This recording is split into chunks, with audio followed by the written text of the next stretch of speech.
आपण पाहत आहात मेट्रो सिटी लाईव्ह। मुख्यमंत्री झाले तर पुतण्या म्हणून मलाही त्याचा आनंद होणार आहे। विषय एवढाच आहे की ज्या विचाराच्या विरोधात आपण काम करत आलो आहोत आजपर्यंत, त्या विचाराबरोबर राहून जर ते मुख्यमंत्री बनत असेल तर महाराष्ट्राचा नागरिक म्हणून कुठेतरी मला नाराजगी वाटेल। पण तुम्ही जर बघितलं तर भाजप खूप हुशार आहे। अजितदादांनी मुख्यमंत्री होण्याची इच्छा कुठेही लोकांमध्ये मीडियामध्ये व्यक्त केली नाही, एकदा फक्त एक स्टेटमेंट केलं होतं। पण सत्तेत आल्यापासून त्यांनी त्या बाबतीत काय बोललेलं नाही। त्यामुळे ह्या ज्या वावड्या उठवल्या जात आहेत त्या आसपासच्या लोकांकडनं केल्या जातात। पण ह्याच्या मागे अजून एक भूमिका असू शकते जी आम्हाला वाटते की शिंदे गटाच्या लोकांना भीती वाटते की अजितदादांना मुख्यमंत्री केलं जाईल आणि अजितदादांच्या गटाला असं वाटतं की दादा मुख्यमंत्री झाले पाहिजे।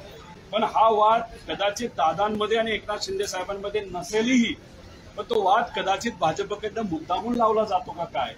या दोघांमध्ये वाद झाला तर कदाचित या दोघांपैकी एक एकनाथ शिंदे साहेब मुख्यमंत्री राहणार नाहीत आणि कदाचित दादाही मुख्यमंत्री बनणार नाही।